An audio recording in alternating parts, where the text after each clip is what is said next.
जिल्हा चिटणीस माजी जिल्हा परिषद उपाध्यक्ष ॲडव्होकेट आस्वाद पाटील यांनी शेकापचे जिल्हा चिटणीस पदाचा तसंच सदस्यत्वाचा राजीनामा दिला आहे। आस्वाद पाटील यांनी सोडचिठ्ठी दिल्याने आता शेतकरी कामगार पक्षाला घर लागल्याचं म्हटलं जात आहे।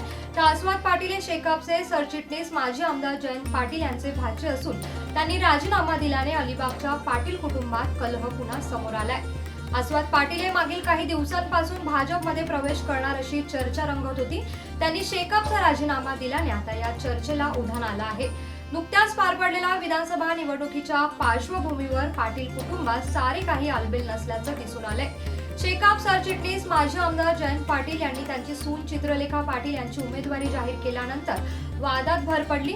तर जयंत पाटील यांचे बंधू माजी आमदार पंडित पाटील व त्यांचे भाचे आस्वाद पाटील हे प्रचारापासून दूर राहिले। उमेदवार चित्रलेखा पाटील यांना बसला होता।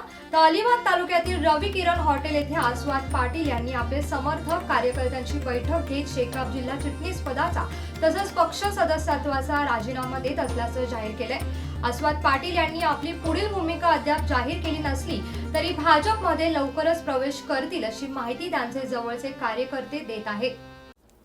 कोकणासह परिसरातील ताज्या घडामोडींसाठी सागर डिजिटलला सबस्क्राईब करा आणि नोटिफिकेशनसाठी बेल आयकॉनवर प्रेस करा।